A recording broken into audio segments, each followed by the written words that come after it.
Onward to book club. Recap. Recap. Yeah, what happened?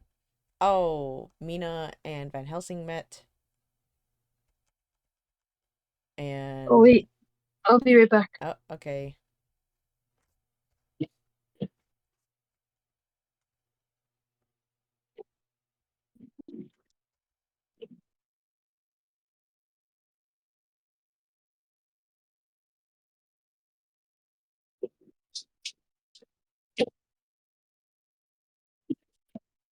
Ooh.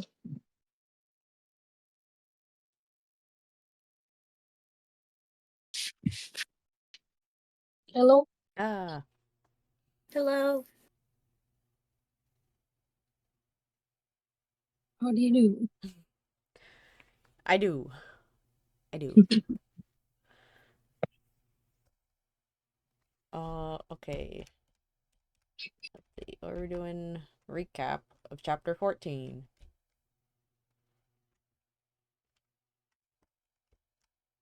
Let's see.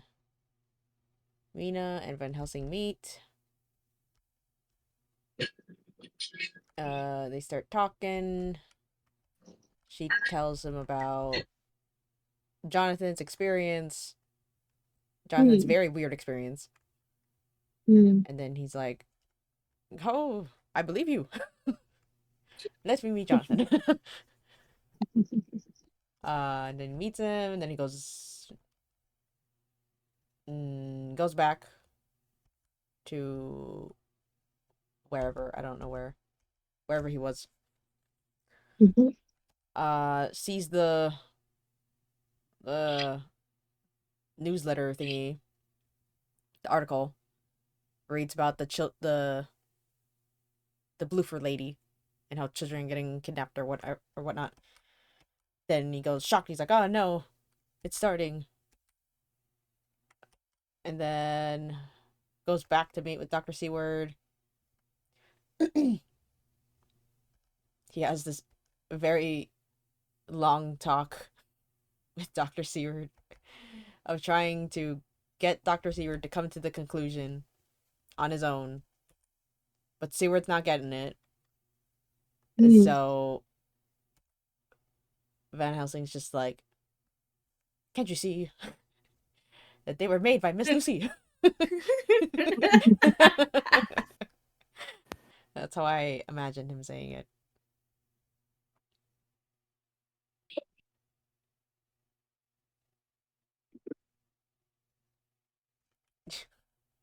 Yeah. Yeah, so he has concluded that the one who was sucking the blood of the children and leaving the red holes in their necks, just like Lucy, was Lucy herself. Dun dun dun. The children. The children. Oh. The horrors. Oh. But yes, that is where we're at now. Right. It's I start this chapter? Yeah. Okay. Chapter 15, right? Yep. Okay. Hmm.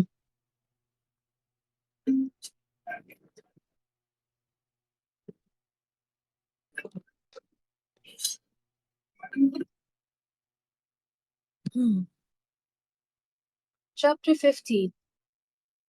Dr. Seward's diary continued. For a while, sheer angered. For a while, sheer anger mastered me. It was as if he had, during her life, struck Lucy on the face. I smote the table hard and rose up as I said to him, "Dr. Van Helsing, are you mad?" He raised his head and looked at me, and somehow the tenderness of his face calmed me at once. "Would I were," he said. "Madness were easy to bear compared with truth like this. Oh, my friend, why think you, did I go so far round? why it takes so long to tell you so simple a thing. Was it because I hate you, and have hated you all my life? Was it because I wished to give you pain? Was it that I wanted, now so late, revenge for that time when you saved my life and from a fearful death? Ah, no. Forgive me, said I. He went on, my friend. It was because I wished to be gentle in the breaking to you, for I know you have loved that so sweet lady. But even yet, I do not expect you to believe. It is so hard to accept at once any abstract truth, that we may doubt such to be possible.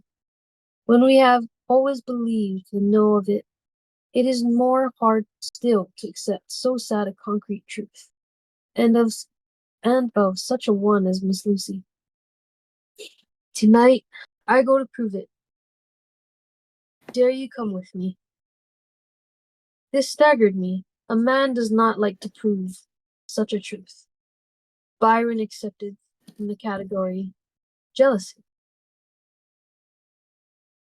and prove the very truth he most abhorred. He saw my hesitation and spoke. The logic is simple, no madman's logic this time, jumping from tussock to tussock in a misty bog. If it be not true, then proof will be relief. At worst, it will not harm. If it be true, ah, there is dread. Yet very dread should help my cause, for in it is some need of belief. Come, I tell you, what I propose. First, that we go off now and see that child in the hospital. Dr. Vincent of the North Hospital, where the papers say the child is a friend of mine, and I think of yours since you were in class at Amsterdam. He will let 2 scientists see his case. If he will not let 2 friends, we shall tell him nothing. But only that we wish to learn. And then,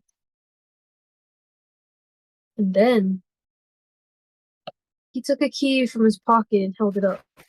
And then we spend the night, you and I, in the churchyard where Lucy lies. This is the key that locked the tomb. I had it from the coffin man to give to Arthur. My heart sank within me, for I felt that there was some fearful ordeal before us. I could do nothing, however, so I plucked up what heart I could and said that we had better hasten. As the afternoon was passing, we found the child awake. It had asleep and taken some food, and altogether was going on well. Dr. Vincent took the bandage from its throat, showed us the punctures. There was no mistaking the similarity to those which had been on Lucy's throat. They were smaller, and the edges looked fresher. That was all. We asked Vincent to what he attributed them, and he replied that it must have been a bite of some animal, perhaps a rat.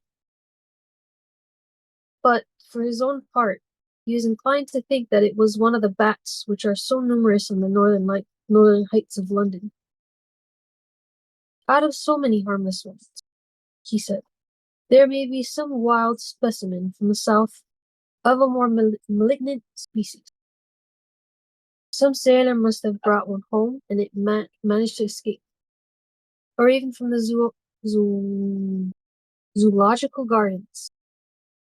A young one may have got loose, or one be bred from a vampire.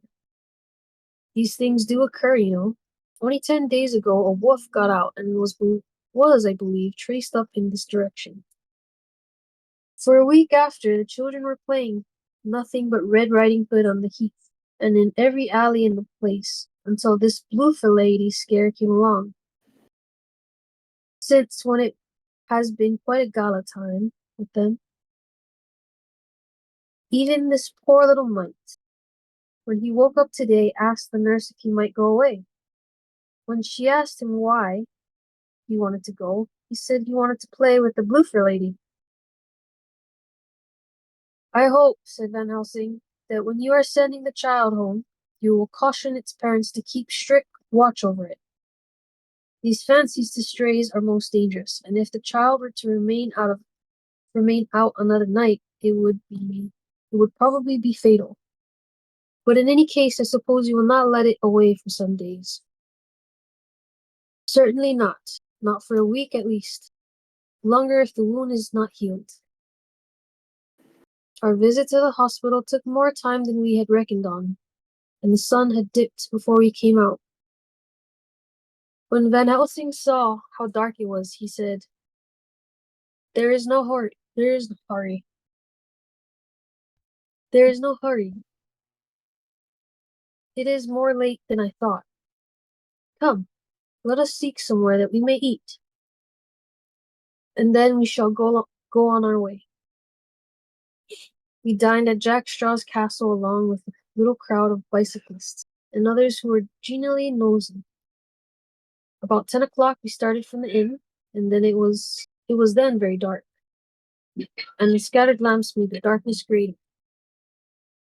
When we were outside, and the scattered lamps made the darkness greater when we were outside their individual radius.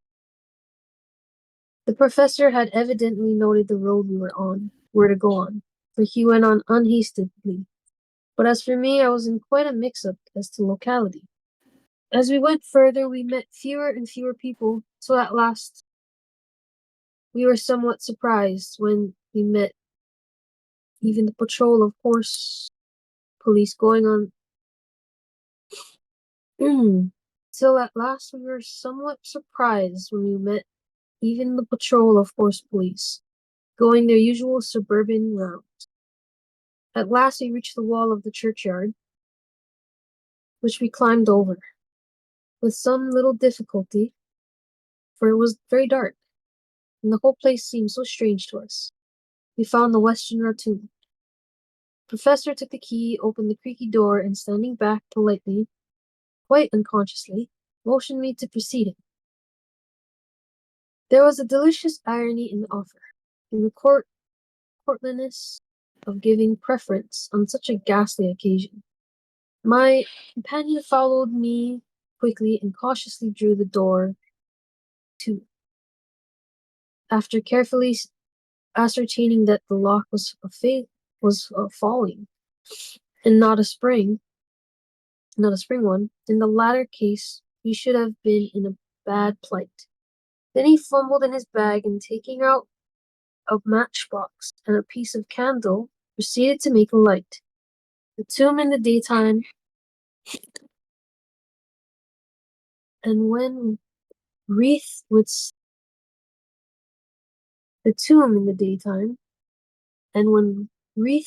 fresh flowers, had looked grim and gruesome enough.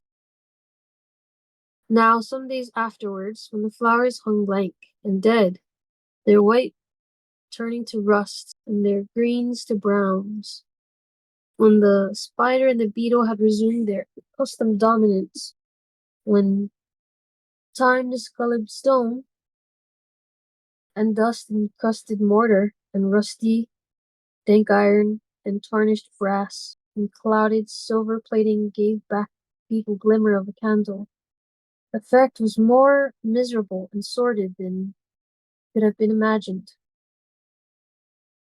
It conveyed irresistibly the idea that animal life, was not the only thing which could pass away.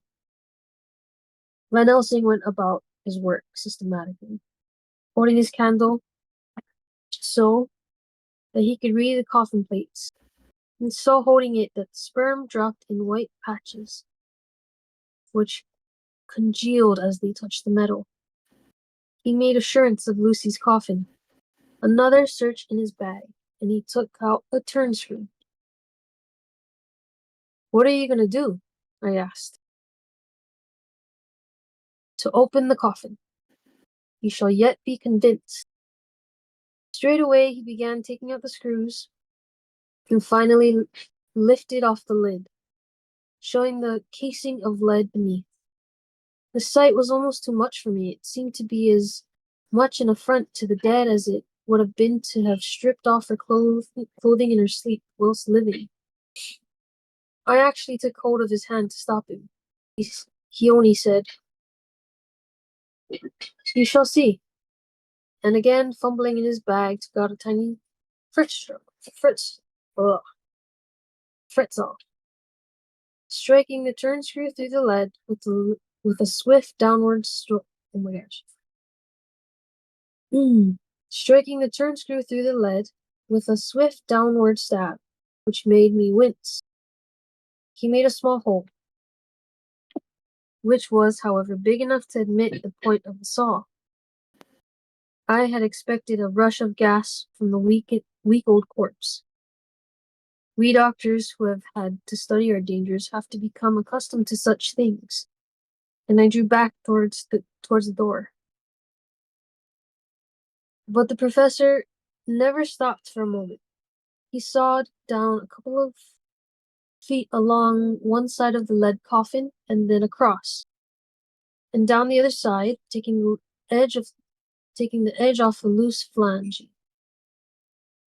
He bent it backwards towards the foot of the coffin, and holding up the candle into the aperture, motioned to me to look.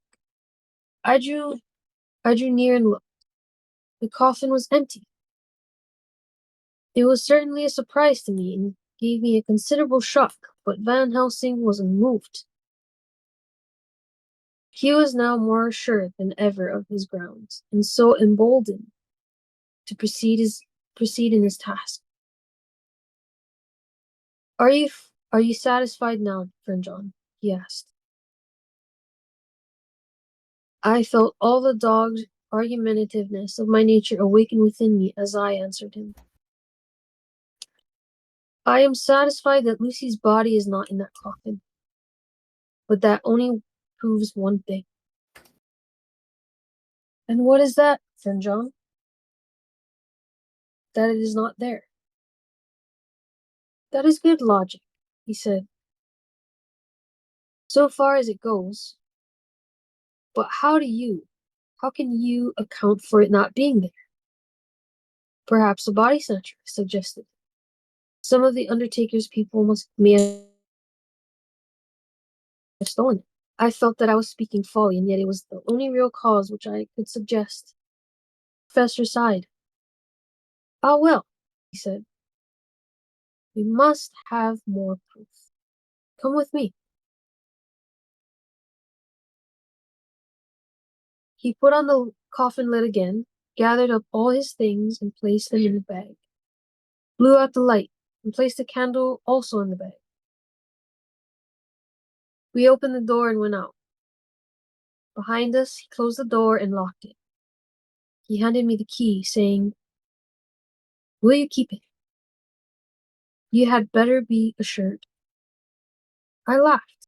It was not a very cheerful laugh, I am bound to say it, as I motioned him to keep it. "A key is nothing," I said. "There may be duplicates, and anyhow it is not difficult to pick a lock of that kind." He said nothing, but put the key in his pocket. Then he told me to watch at one side of the courtyard, whilst he would watch at the other. I took up my place beyond a yew tree, and I saw his dark figure move until the intervening headstones and trees hid it from my sight. It was a lonely vigil. Just after I had taken my place, I heard a distant clock strike 12. And in time came 1 and 2. I was chilled and unnerved and angry with the professor for taking me on such an errand and with myself for coming. I was too cold and too sleepy to be keenly observant, and not sleepy enough to betray my trust, so altogether I had a dreary, miserable time. Suddenly, as I turned around, I thought I saw something like a white streak moving between 2 dark yew trees at the side of the churchyard, farthest from the tomb. At the same time, a dark mass moved from the professor's side of the ground and hurriedly went towards it.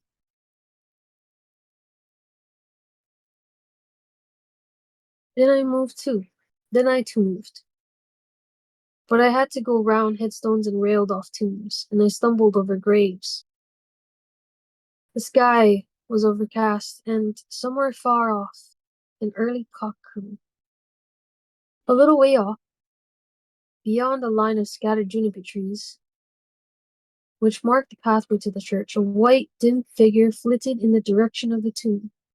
The tomb itself was hidden by trees, and I could not see where the figure disappeared.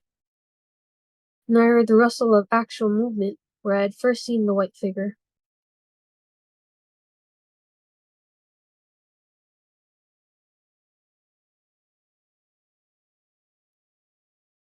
And coming over, found the professor holding a new sorry. I heard the rustle of actual movement where I had first seen the white figure. And coming over, I found the professor holding in his arms a tiny child. When he saw me, he held it out to me and said, "Are you satisfied now?" "No," I said, in a way that I felt was aggressive. "Do you not see the child?" "Yes, it is a child, but who brought it here? Is it wounded?" I asked. "We shall see," said the professor, and with one impulse we took our way out of the churchyard, he carrying the sleeping child. When we had got some little distance away, we went into a clump of trees and struck a match, and looked at the child's throat. It was without a scratch or a scar of any kind. Was I right? I asked triumphantly. "We were just in time," said the professor thankfully. We had now to decide what we were to do with the child, and so consulted about it. If we were to take it to a police station, we should have to give some account of our movements during the night. At least, we should have had to make some statement as to how we have come to find the child. So finally, we decided that we would take it to the heath, and when we heard a policeman coming, would leave it where he could not fail to find it. We would then seek our way home as quickly as we could. All fell out well. At the edge of Hampstead Heath, we heard a policeman's heavy tramp, and laying the child in the pathway, we waited and watched until he saw it. As he flashed his lantern to and fro, we heard his exclamation of astonishment, and then we went away silently. By a good chance, we got a cab near the Spaniards and drove to town. I cannot sleep, so I make this entry. But I must try to get a few hours sleep, as Van Helsing is to call for me at noon. He insists that I shall go with him on another expedition. September 27th. It was 2 o'clock before we found a suitable opportunity for our attempt. The funeral held at noon was all completed, and the last stragglers of the mourners had taken themselves lazily away. When looking carefully from behind a clump of alder trees, we saw the sexton lock the gate after him. We knew then that we were safe till morning, did we desire it. But the professor told me that we should not want more than an hour at most. Again I felt the horrid sense of reality of things in which an effort of imagination seemed out of place. I realized distinctly the perils of the law which were incurring in our unhallowed work. Besides, I felt it was all useless, outrageous as it was to open a leaden coffin. To see a woman dead, nearly a week, or really dead, it now seemed the height of folly to open the tomb again, and we knew from the evidence of our own eyesight that the coffin was empty. I shrugged my shoulders, however, and rested silent, for Van Helsing had a way of going on his own road, no matter how remonstrated. He took the key, opened the vault, and again courteously motioned me to proceed. The place was not so gruesome as last night. But oh, how unutterably mean-looking when the sunshine streamed in. Van Helsing walked over to Lucy's coffin, and I followed. He bent over and again forced back the leaden flange. And then a shock of surprise and dismay shot through me. There lay Lucy, seemingly just as we had seen her the night before her funeral. She was, if impossible, more radiantly beautiful than ever, and I could not believe that she was dead. The lips were red, nay, redder than before, and on the cheeks was a delicate bloom. "Is this a juggle?" I said to him. "Are you convinced now?" said the professor in response. And as he spoke, he put over his hand and in a way that made me shudder, pulled back the dead lips, and showed the white teeth. "See," he went on. "See? They are even sharper than ever before. They are even sharper than before. But this, and this," and he touched one of the canine teeth, and that bellowed. "The little children can be bitten. Are you of belief now, friend John?" Once more argumentative, hostility woke within me. I could not accept such an overwhelming idea as he suggested. So with an attempt to argue, of which I was even at the moment ashamed, I said, "She may have been placed here since last night." "Indeed, if that is so, and by whom?" "I do not know. Someone has done it.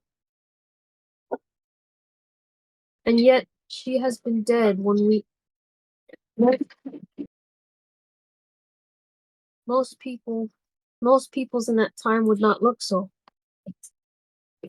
I had no answer for this, so was silent. Van Helsing did not seem to notice my silence at any rate. He showed neither chagrin nor triumph. Is it chagrin? I think so. I always forget how to pronounce it, but I think it's chagrin. Chagrin? Wait, what did you say? Yeah. Yeah, you're right. Oh, okay. He showed neither chagrin nor triumph. He was looking intently at the face of the dead woman, raising the eyelids and looking at the eyes, and once more opening the lips and examining the teeth. Then he turned to me and said, "Here, there is one thing which is different from all reported. Here is some dual life that is not as the common. She was bitten by the vampire when she was in a trance, sleepwalking." "Oh, you start? You do not know that, friend John, but you shall know it all later. And in a trance, could he best come to take more blood? In trance, she died, and in trance she is undead too. So it is that she differ from all other. Usually when the undead sleep at home." As he spoke, he made a comprehensive sweep of his arm to designate what to a vampire was home. "Their face show what they are, but this so sweet that was when she not undead, she go back to what the. Oh my goodness. Their face show what they are, but this so sweet that was when she not undead, she go back to the nothings of the common dead. There is no Malin? Yeah. There is no Malin there. See? And so it make hard that I must kill her in her sleep." This turned my blood cold, and it began to dawn on me that I was accepting Van Helsing's theories. But if she were really dead, what was there of terror in the idea of killing her? He looked up at me, and evidently saw the change in my face, for he said almost joyously, "Ah, you believe me now?" I answered, "Do not press me too hard all at once. I am willing to accept. How will you do this bloody work?" "I shall cut off her head and fill her mouth with garlic. And I shall drive a stake through her body." It made me shudder to it made me shudder to think of so mutilating the body of the woman who I had loved, and yet the feeling was not so strong as I had expected. I was in fact beginning to shudder at the presence of this being, this undead, as Van Helsing called it, and to loathe it. Is it possible that love is all subjective or all objective? I waited a considerable time for Van Helsing to begin, but he stood as if wrapped in thought. Presently, he closed the catch of his bag with a snap and said, "I have been thinking, and have made up my mind as to what is best. If I did simply follow my inclining, I would do now. At this moment, what is to be done? But there are other things to follow. The things that are 1,000 times more difficult in that them we do not know. This is simple. She have yet no life taken. Though that is of time, and to act now would be to take danger from her forever. But then we may have to want Arthur. And how shall we tell him of this? If you who saw the wounds on Lucy's throat, and saw the wounds so similar in the child at the hospital, if you who saw the coffin empty last night, and full today with the woman you have not changed only to be more rose and more beautiful in a whole week after she died. If you know of this, and know of the white figure last night that brought the child to the churchyard, and yet of your own senses you did not believe, how then can I expect Arthur, who know none of those things, to believe? He doubted me when I took him from her kiss when she was dying. I know he has forgiven me, because in some mistaken idea I have done things that prevent him say goodbye as he ought. And he may think that in some more mistaken idea this woman is buried alive, and that in most mistake of all we have killed her. He will then argue back that it is we mistaken ones that have killed her by our ideas, and so he will be much unhappy always. Yet he can never be sure, and that is the worst of all. And he will sometimes think that she he loved was buried alive, and that will paint his dreams with horrors of what she must have suffered. And again, he will think that we may be right, and that his so beloved was, after all, an undead. No. I told him once, and since then I learned much. Now, since I know it is all true, 100,000 times more do I know that he must pass through the bitter waters to reach the sweet. He, poor fellow, must have 1 hour that will make the very face of heaven grow black to him. Then we can act for good all around and sin in peace. My mind is made up. Let us go. You return home for tonight to your asylum and see that all be well. As for me, I shall spend the night here in this churchyard in my own way. Tomorrow night, you will come to me to the Berkeley Hotel at 10 of the clock. I shall send for Arthur to come too, and also that so fine young man of America that gave his blood. Later, we shall all have work to do. I come with you so far as Piccadilly, and they're dying, for I must be back here before the sunset. So he locked the tomb and came away, and got over the wall of the churchyard,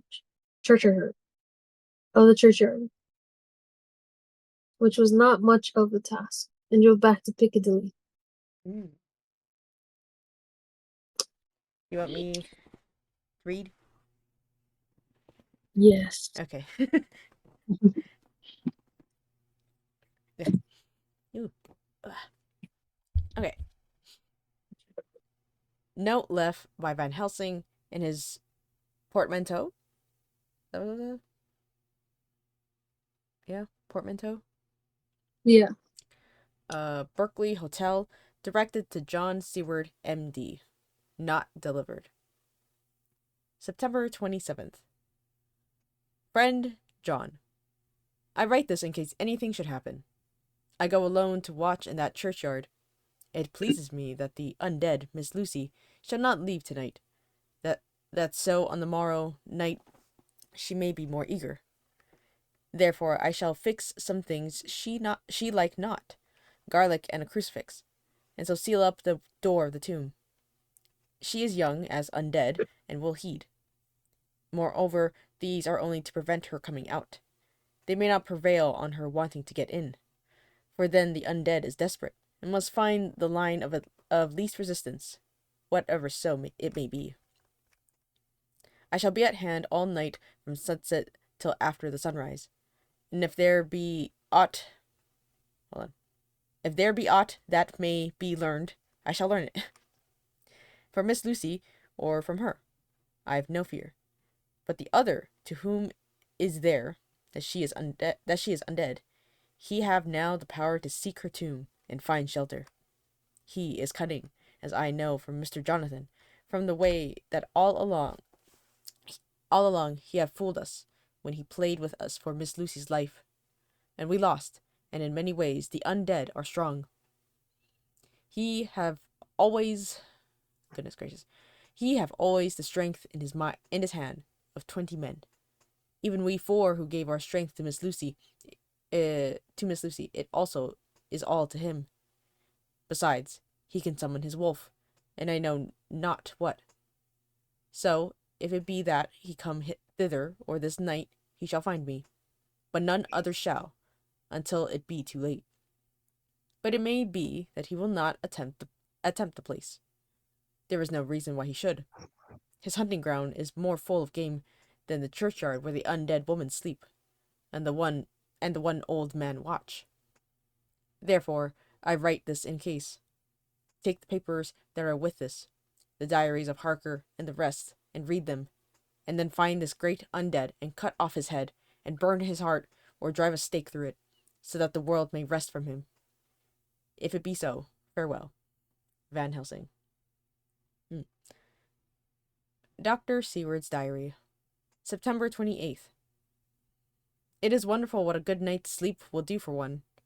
Yesterday I was almost willing to accept Van Helsing's monstrous ideas, but now they seem to start out lurid before me as outrages on common sense. I have no doubt that he believes it all. I wonder if his mind can have become in any way unhinged. Surely there must be some rational explanation of all these mysterious things. Is it possible that the professor can have done it himself? He is so abnormally clever that if he went off his head he would carry out his intent with regard to some fixed idea in a wonderful way. I am loath to think it, and indeed it would be almost as great a marvel as the other to find that Van Helsing was mad. But anyhow I shall watch him carefully. I may get some light on the mystery. September 29th. Morning. Last night, a little before 10 o'clock, Arthur and Quincy came to Van Helsing's room. He told us all that he wanted us to do, but especially addressing himself to Arthur, as if all our wills were centered in his. He began saying that he hoped we would all come with him too. For, he said, there is a grave duty to be done there. There is a grave duty to be done there.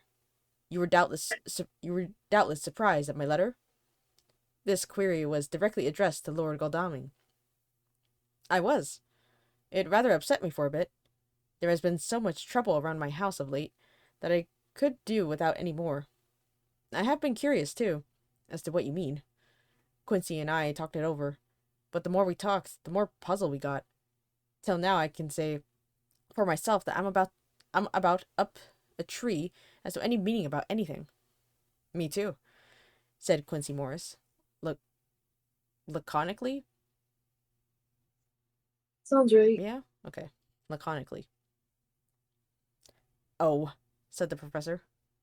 Then you are nearer the beginning, both of you, than friend John here, who has to go a long way back before he can even get so far as to begin.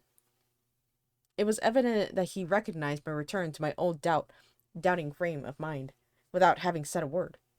Then, turning to the other two, he said with intense gravity, I want your permission to do what I think is good this night.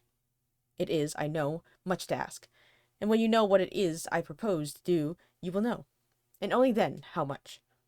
Therefore, may I ask that you promise me in the dark, so that afterwards, though you may be angry with me for a time, I must not disguise from myself the possibility that such may be.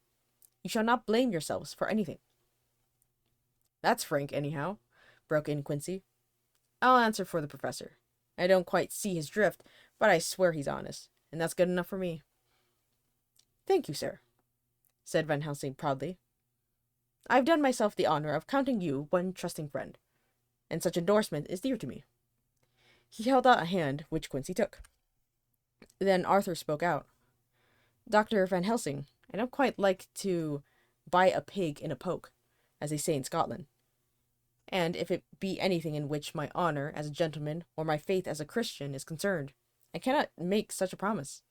If you can assure me that what you intend does not violate either of these two, then I give my consent at once, though for the life of me I cannot understand what you are driving at. I accept your limitation, said Van Helsing, and all I ask of you is that if you feel it necessary to condemn any act of mine, you will first consider it well and be satisfied that it does not violate your reservations. Agreed, said Arthur. That is only fair. And now that the Poe parlors? Yeah? Poe parlors? What was the word again? Pope parlors? Poor parlors? Pole? Yeah, poor parlor. And now that the pourparlers are over, may I ask what it is we are to do? I want you to come with me, and to come in secret, to the churchyard at Kingstead.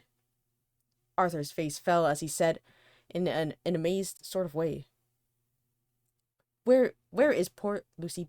Oh, where poor Lucy is buried? The professor bowed. Arthur went on.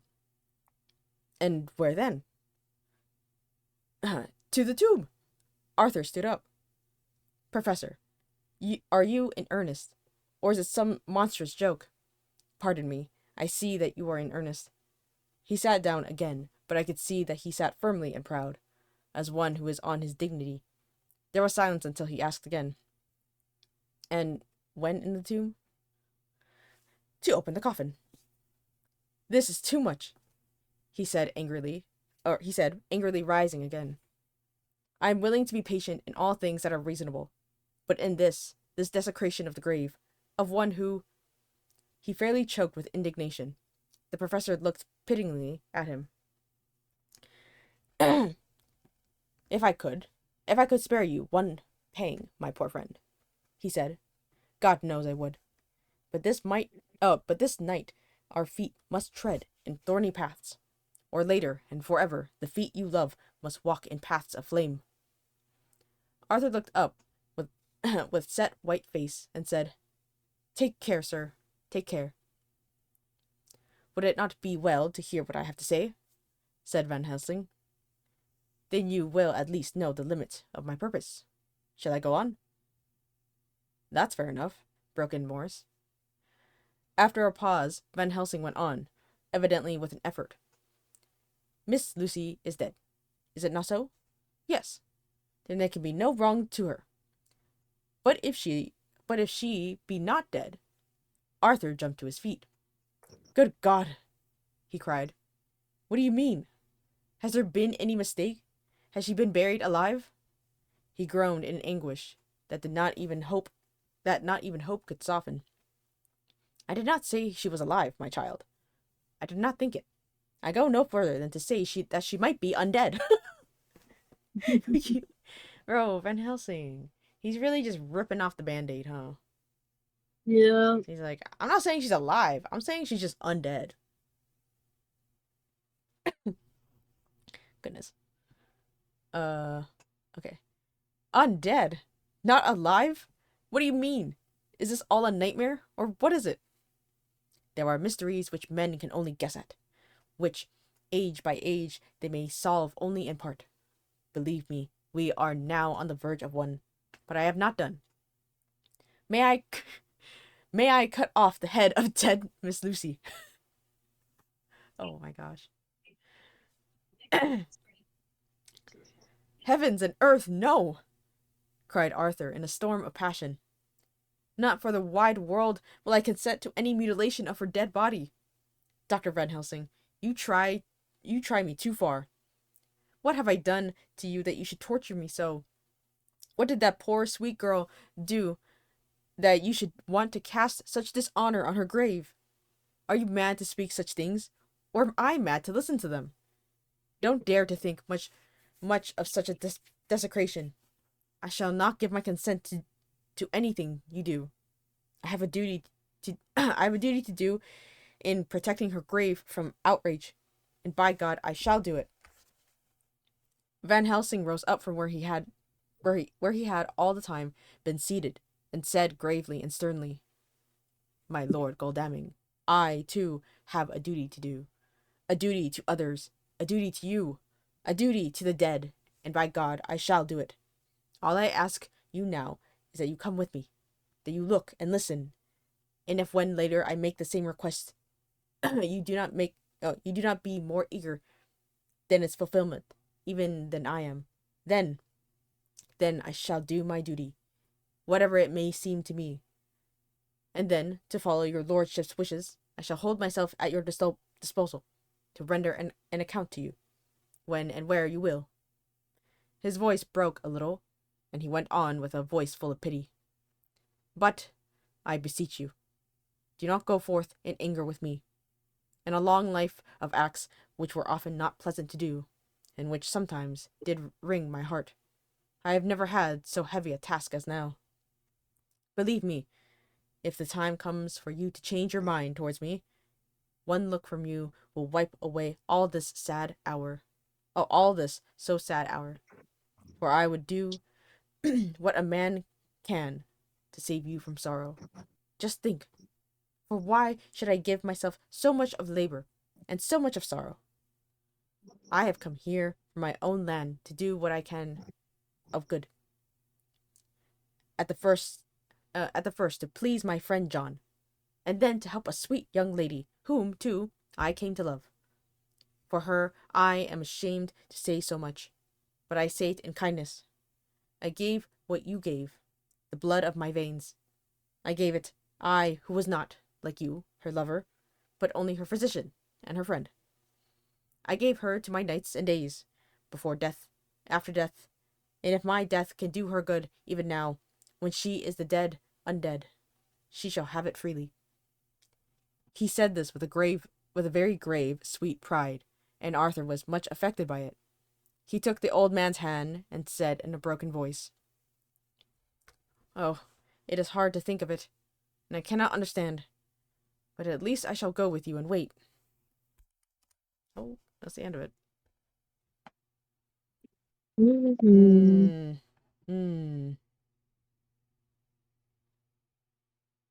Interesting. Very polite, I guess, for Van Helsing to involve Arthur. Bro, honestly, I would have just done it when they first opened the coffin and be like, we gotta handle this now.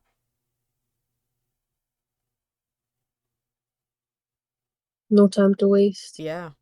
Yeah. I wonder if it's to make his team. Mm. Yeah, I feel like Quincy Morris, 100%. He's definitely part of the team. He's already like on board. He's like, yeah, I know it. I understand. He knows the thing about the vampires Yeah. that sucked his horse's blood. Mm-hmm. He knows. He's like, I've seen this before. I know. Mm. I hope nothing bad happens. Yeah, I hope so too. Mm. Well, any I more? feel like Hmm? I feel like somebody is gonna die or has to take one for the team. Yeah. Who do you think it's gonna be? Quincy. Quincy. I was thinking it was Yeah. gonna be Arthur. Quincy. I thought it was gonna be Jonathan. Oh gosh, we're each choosing a different person. Gosh. Yeah, I think it's gonna be Arthur, 100%, because he's gonna be entranced by Lucy, and then Mm. she's just gonna go, "My love, kiss me," you know. Yeah, Um, because she's hungry. right. If Van Helsing has been keeping her in the crypt coffin thing, Mm-hmm. then she's hungry. No. And what better snack than her own husband?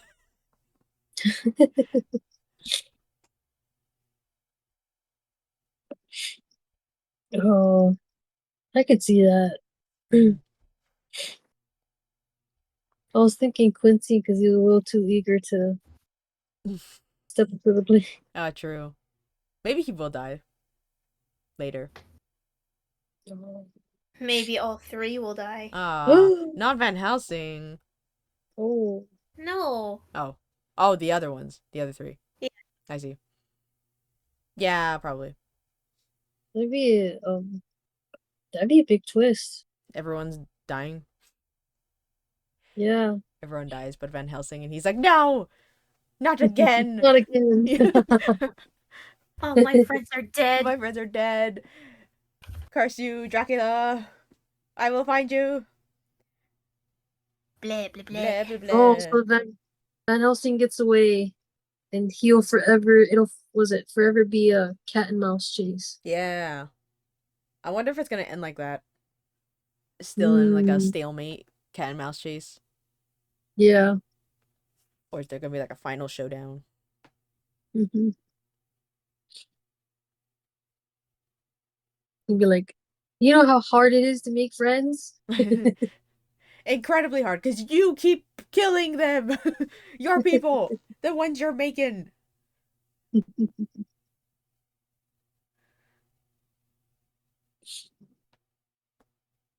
Uh, this is a good read. Shorter than most. Yeah. Shorter than the other ones.